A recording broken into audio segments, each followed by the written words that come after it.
So now after the touchdown, the Longhorns get ready to kick it off. This is taken just shy of the 10. The lane opens here. He's past the 30. The Gators take over 1st and 10.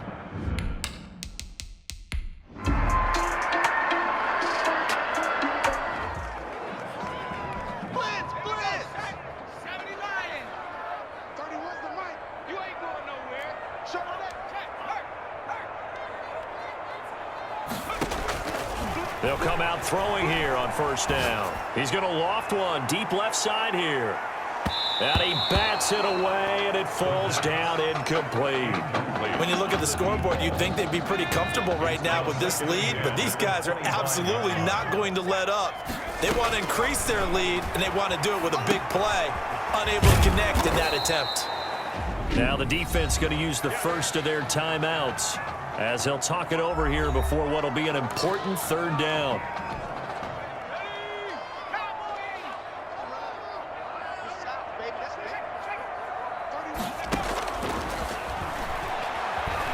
Being chased out left. He can run for it, and he will.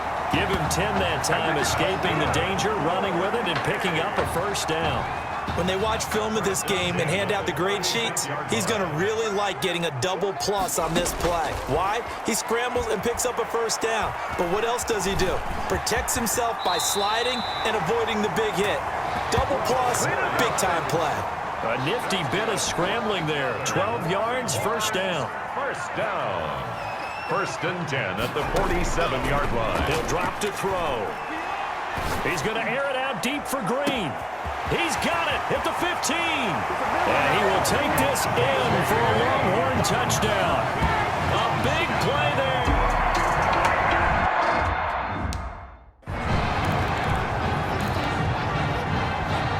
The Longhorns deciding that they're going to go for 2.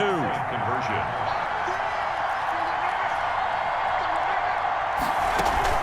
They'll try and run it with Martin. And they are just not going to let up as he is into the end zone here for 2 more.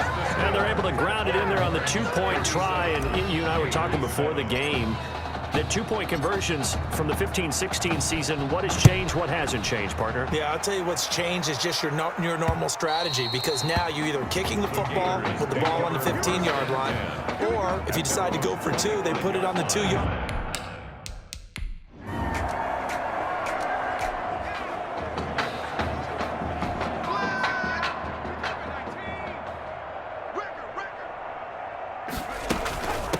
Here's Martin as they begin on the ground.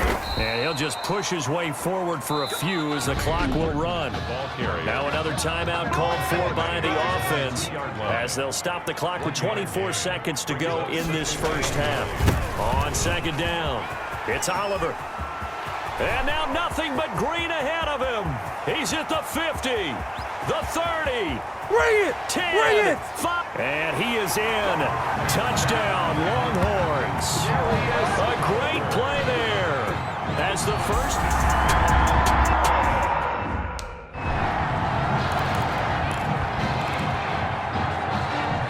The Longhorns deciding that they're going to go for 2. Point conversion. They'll look to throw. Flush to his right. And, boy, talk about adding insult to injury. He's into the end zone to tack on 2 more.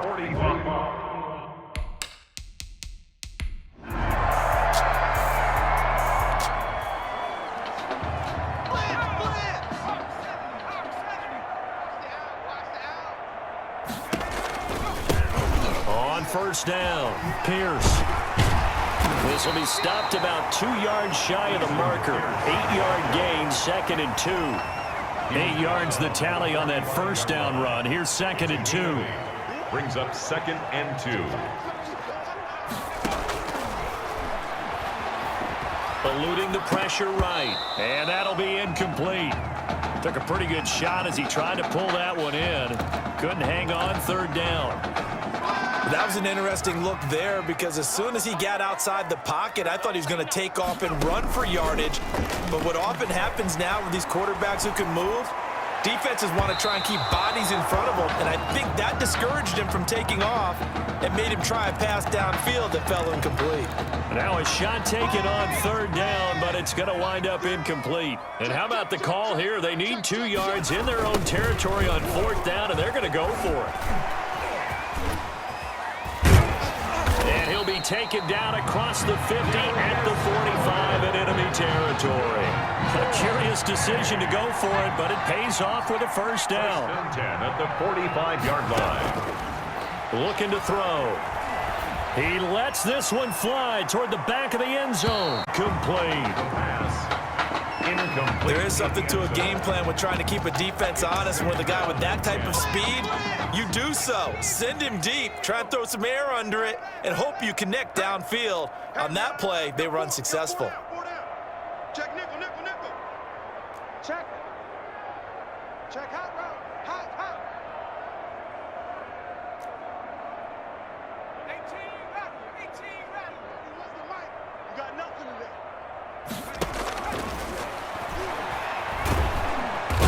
Pressure comes and down he goes. Is sacked. He was trying to keep his eyes downfield. Nobody came open. He's trying to do everything that he had been taught, right? Every bit of the technique. But if no one's open, there is no technique except make sure you hold on to the ball as you go to the ground when you're getting sacked. He's letting this one go for Fuller. That is caught for a Longhorns touchdown. A big play there. 48 yards.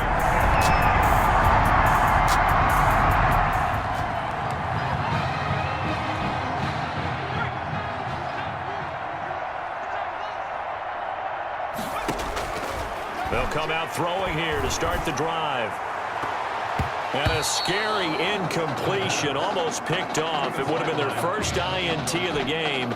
Instead, second down. 10 at the 20-yard line. Sliding out of the pocket. Oh, now he'll try and chuck it deep. Oh, this is taken in. It's complete. And out of bounds on the other side of midfield at the. It's a gain of 35. So the big play moves him all the way across midfield. It's first and 10 from the 45. They'll roll him out right. Fuller brings it in over the middle. He'll get this one down near the 20-yard line, just shy of the 20. Last play went for over 30 yards. This one not quite as big, but still over 20. First down. Here's the run with Martin. And he's taken down after a gain of 3 as they move it from the 22 to the 19. 3 yards on that last carry. Here's second and 7. Looking end zone, but it's incomplete. Normally being a big-bodied receiver plays to their advantage downfield. Go up and make the catch, take the hit, and pick up yardage. But in this case, the hit was timed really well and popped it free from his. And he will take this in for a Longhorn touchdown from 19 yards away.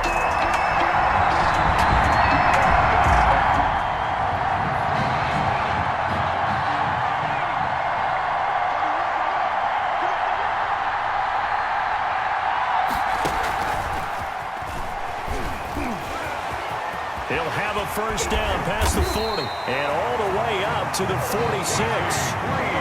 Great way to start the drive. 20 big ones in a first down.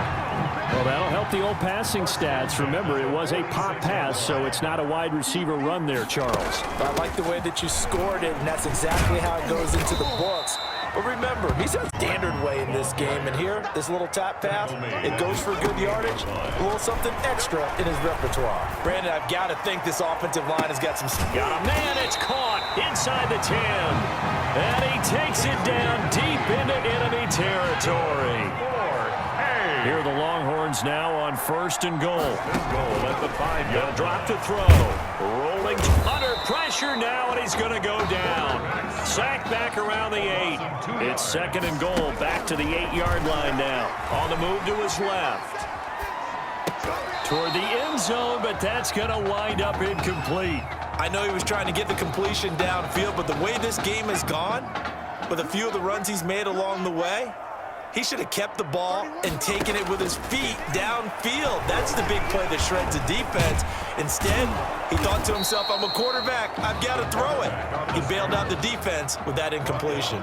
Pretty solid gain of 7 yards that time as he scrambled. But under pressure now, and he's going to go down just inside the 5-yard line.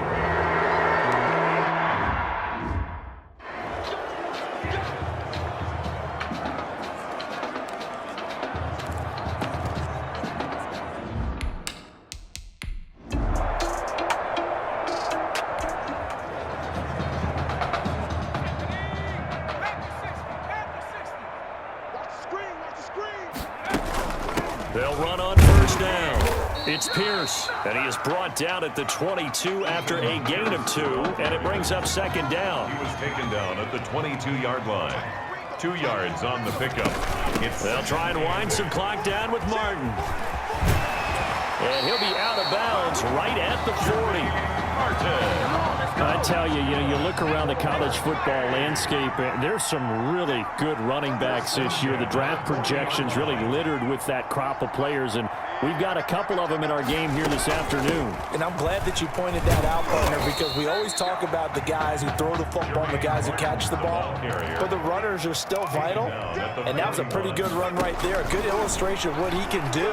And they're counting on those kind of runs to help them win their conference, because you and I both know that's the best path to the college football playoff. Win your conference first and give yourself that opportunity.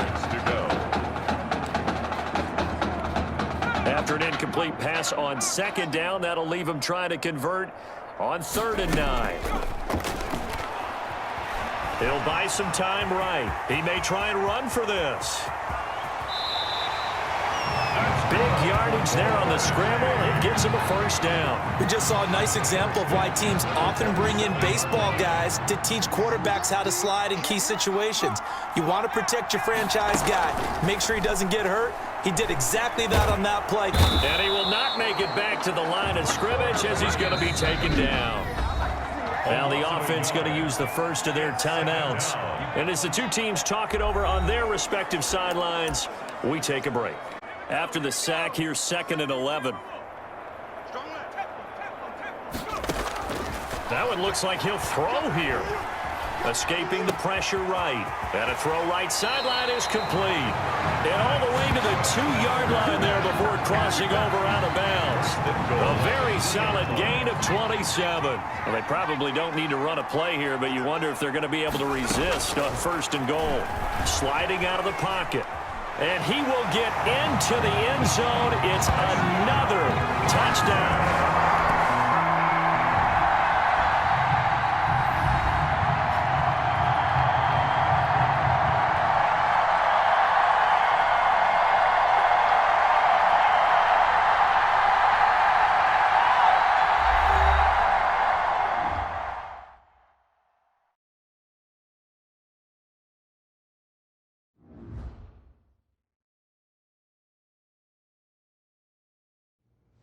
So things got off to a solid start. But after several weeks, you and Tommy had rotated quite a bit. Reminiscent of Michigan when Tom Brady and Drew Henson split snaps. That had to be frustrating for you both. Some huge Wake up. news to get to, and none more intriguing. What are these dishes doing at my feet? Because it's time for you to start cleaning up your crap. These dishes have been lying in the sink for almost 2 weeks. I mean, look at this place. It's a disaster. You're leaving everything laying around. It's ridiculous. Who crawled up your butt and died? You. Gross. Oh, man, I want to watch some TV. You've been laying out here all morning. What's got you two all riled up? Just turn up the volume, would you? The Heartbreak Kids have gone from sensational dynamic duo to a sudden two-headed monster. And boy, this is an ugly one. Hey, I thought I played pretty good out there. This team still has not found its identity, and I know that Coach O'Brien claims that his two-quarterback system is matchup-based, but I gotta tell you, it sure looks like he still doesn't have a clue what's going on. As Coach Madden famously once said, if you've got two quarterbacks, you've got none. And right now, I gotta tell you, man, Coach O'Brien's indecisiveness with the most important position on the team is only gonna lead to problems on the field. The answer is simple. Just start me. That would make the situation worse. I mean, the team plays better when I'm on the field. Everybody knows that. If I could just get into a rhythm, I'd be fine. Last thing I need is to be worrying about you breathing down my neck if I make one mistake. Well, you better believe it that I'll be there when you do. Okay, I see what's going on here, guys. I don't know what made you follow me here and try to win back your old position. I mean, you could have just kept the Heartbreak Kids going, or you could have went your own route on another team, but you decided to what? Come here and punish me? Is that it? What are you talking about? You're the one who showed up and stole what was mine in the first place, okay? I'm supposed to be Batman, you're Robin. This whole thing again? Are you dumb? Yeah, I didn't take anything from you. Your body took it from you.